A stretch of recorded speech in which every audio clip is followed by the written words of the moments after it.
This will be a video on describing how to install our aluminum shifter knobs that have been laser engraved. The package will come with 3 plastic adapters, the shifter itself,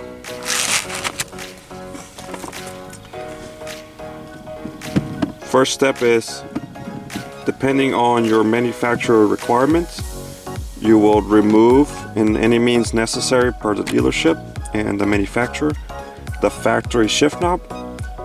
At that point, you should have verified before purchasing, either through messaging us or reviewing our listing, that you have a threaded rod.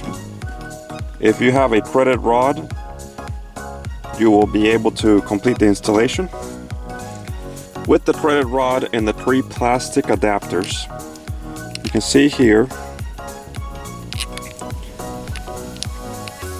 that they have different hole diameters on the inside.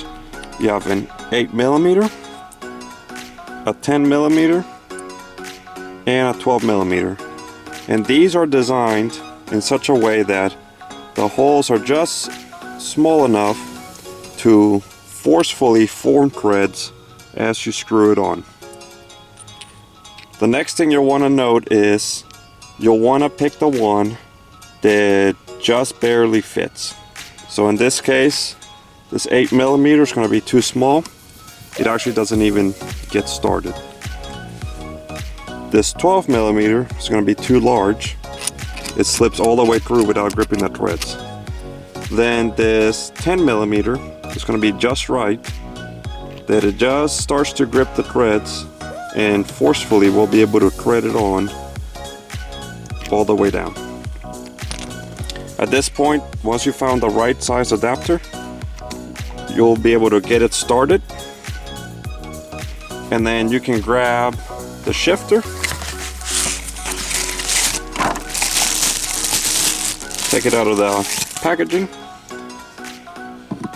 The shifter has 16mm diameter threads in it and will not fit most vehicles, so this is where you need the adapters. The outside thread on the adapters will thread into the inside threads of your new shifter.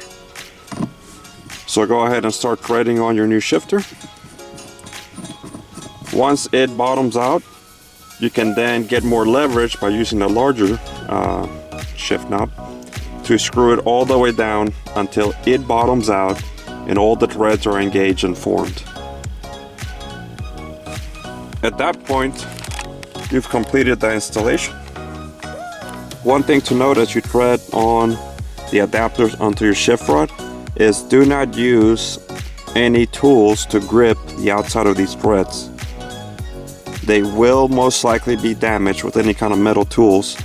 So that's where, as we just showed you, you're going to want to use the shifter itself to then give you the leverage to thread on the adapter onto the threaded rod of your vehicle.